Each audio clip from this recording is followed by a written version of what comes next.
What's going on, guys? This is Xavier with Laser Vision Photography, and I am here to show you guys how to do frequency separation. Now, listen, this video is only to show you guys how to do frequency separation. So yes, I do understand that there's still blemishes on the subject and everything like that. You know, you can still see some of the blemishes and got the bag under the eyes and things of that nature.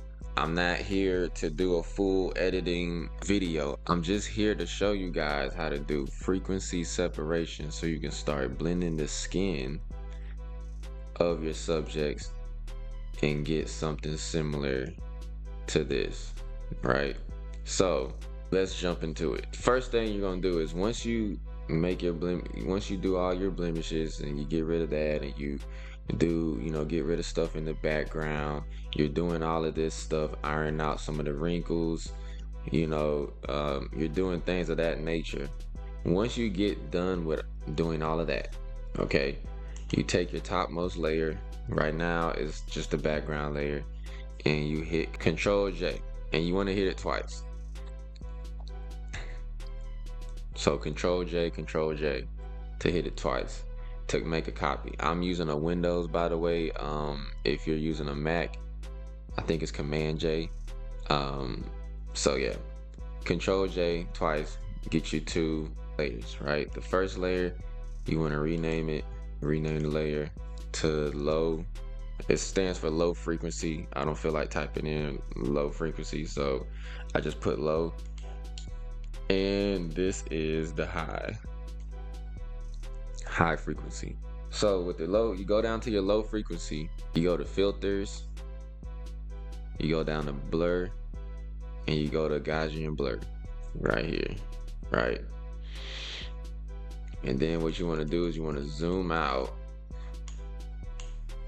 and then zoom in to kind of see some of the detail, and then you want to blur it to where the detail, to right where the details start to kind of disappear, or not disappear, but kind of blur. So I know some people, they do 5 is a kind of a good rule of thumb, but this one you kind of want to use your best judgment for.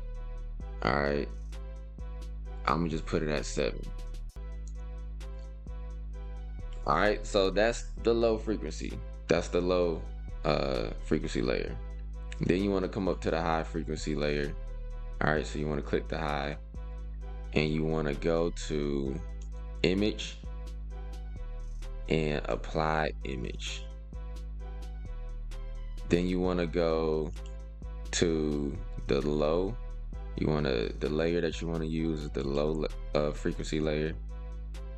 You want to change this to subtract. Now this depends, so you want to look up here at your picture. If it has an 8 right here, that means it's 8-bit. Then you use subtract and use 2 and 128. But if it's 16, right, there's either going to be an 8 or a 16 right here. If it's 16, then you have to use add, and if I'm not mistaken, this stays at 1 and this goes to 2, if I'm not mistaken. You can correct me if I'm wrong, but all of mine are usually 8. So we go to subtract 2 and 128 on the offset, and 2 for the scale. All right, then you press OK. Then you come over here, click that, and then you go down to linear light. All right, and so right then and there you have your low frequency and your high frequency. Now what you can do is highlight both of these by pressing shift and clicking on the high one, press shift and click on the low one, so you highlight both of them, and then you can put them in a group. All right, so now you got them grouped together, so now you can control them when you cut them off, you cut them on, do whatever you want. All right, but now you got them in a group. Now to actually use it, what you want to do, you want to click on your low frequency layer. Okay, you want to click on the low, and you want to zoom into their face, or wherever you want to use it at, because you don't have to use it on their face. You can use it on any part of the picture if you want. And it's a very powerful tool. But you want to go down to your mixer brush right here. All right, you click that, and these are the settings that I use. Once again, you know, play with this and figure out what works best for you. But for the wet, I put at 35. For the load, I put at 15. For the mix, I put at 20%. For the flow, I put at 65%, and it gives it like a brushing feel. You also want to click this, which it cleans your brush after every stroke. So you want to make sure that that's clicked. You want to make sure sample all layers are off. Okay, and then you, like I said, you zoom in, and then you get to mixing. So what it basically does is it kind of moves around the shadows. So I'm gonna just do something crazy so you can kind of see it. You see how that shadow just got smudged all the way across? I'm gonna hit Control Z to get rid of that. Watch this area right here. Right, see how I got lighting? Because I got rid of it. I hit Control Z. But this basically mixes the shadows of the of whatever you're painting over, and it blends the shadows better than what they are. Because right here is like super light, then it straight to dark. But if I was to hit the mixer brush on it, it kind of will blend that area together to where the shadow kind of smoothly goes across, right? So you see that? So if I was to hit the before or after, right? You see how the shadows look harsh. They look abrupt. Like you got this dark red line, or this dark line right here. You got a little dark line right there. The light is the light is abruptly changing to black. But then when I do my mixer brush and you see how everything just kind of is now smooth together. So that's kind of what the mixer brush does, and that's, you know, the power of it. Now, once again, I didn't remove any blemishes from this subject. You know, I'm strictly doing this video to show you guys frequency separation. So you have to imagine like these blemishes will be gone, these bags will be gone, everything will be gone, and then you're blending the skin as well. It creates a very powerful editing for that subject, right? Just kind of start mixing around, and you gotta kind of get you gotta get good at this. This is something that you gotta get good at. I kind of do little tiny strokes. I don't know if you can hear it, but you can hear my mouse clicking. I don't know if you can hear it on the camera. I would have to wait until I go back and rewatch the video.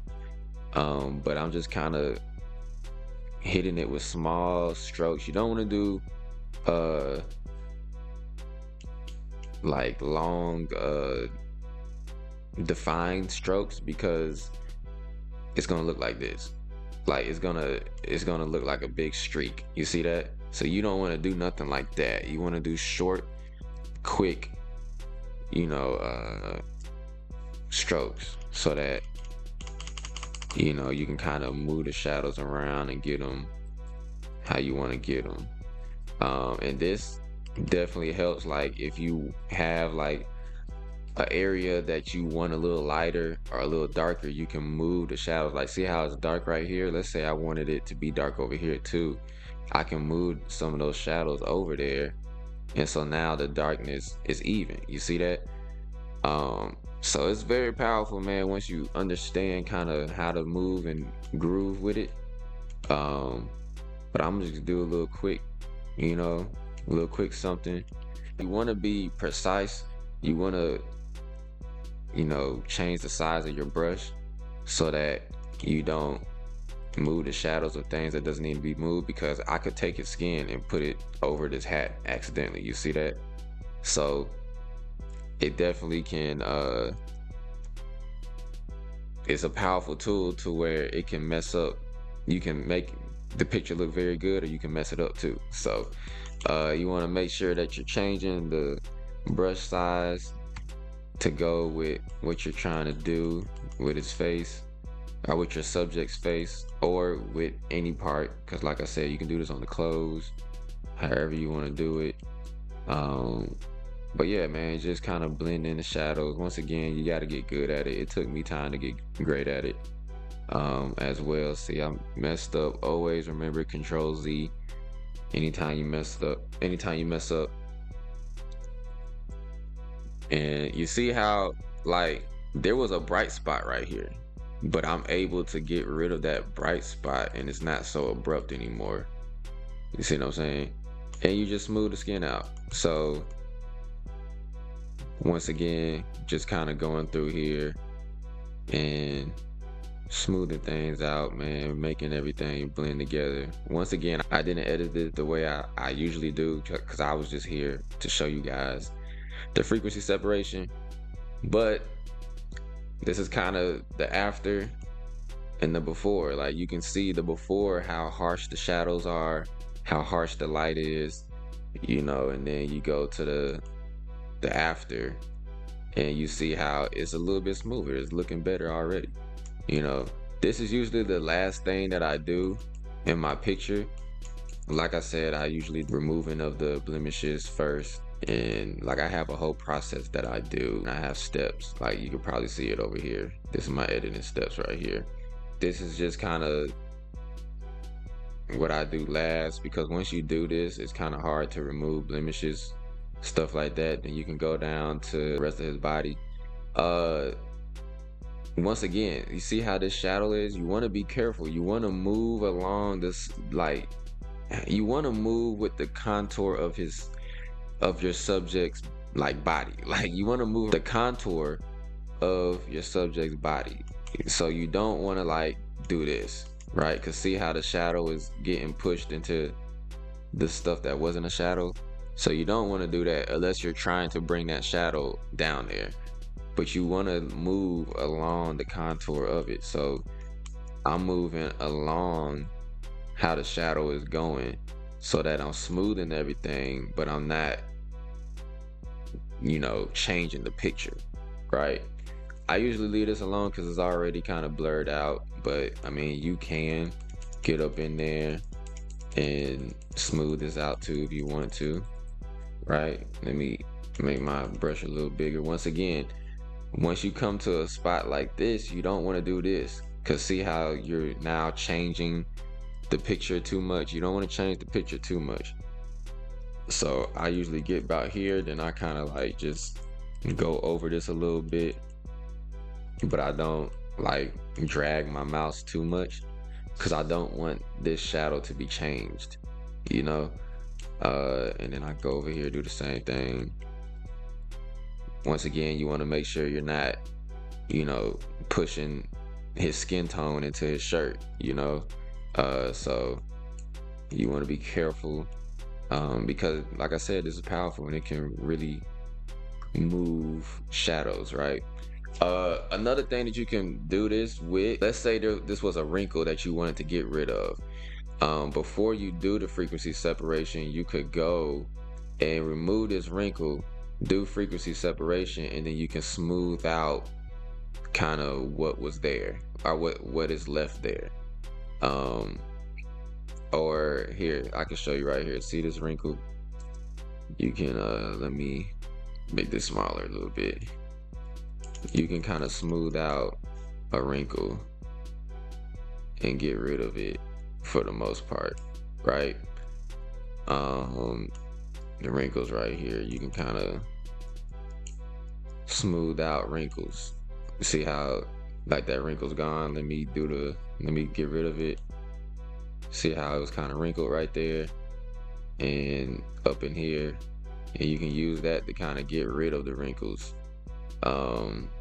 Once again, I would go through and remove them first, and then do the frequency separation to smooth them out. But yeah, it's very this is a very powerful tool. This is usually the last thing I do.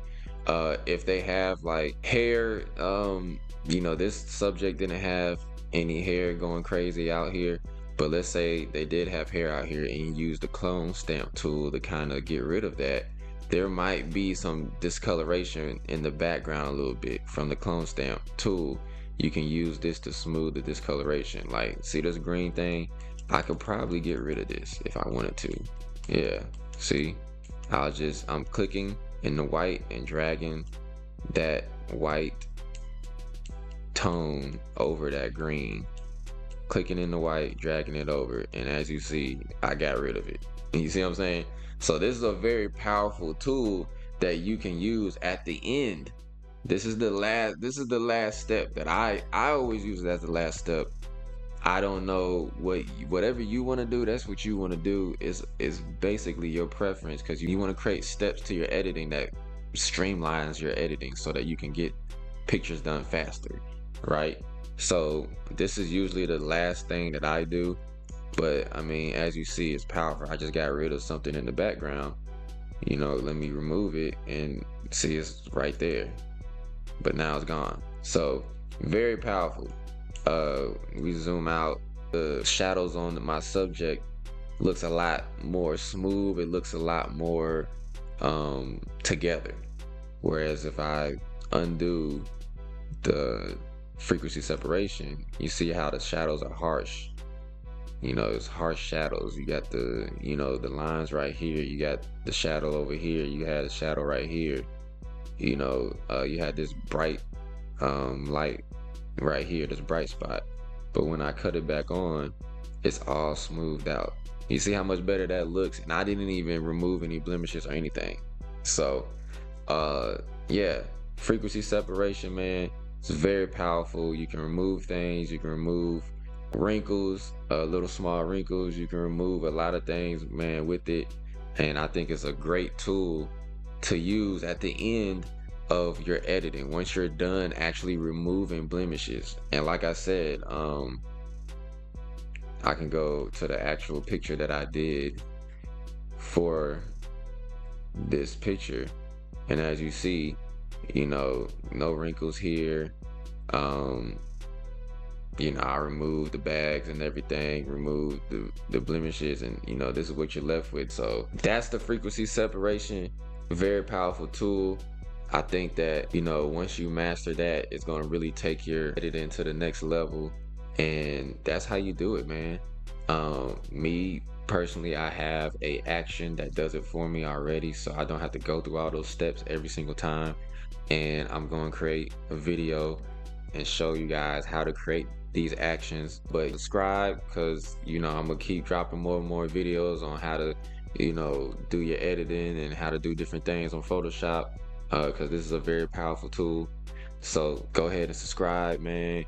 Check out the other content, check out the other helpful videos that I have for you guys, and I'm gonna see you in the next video.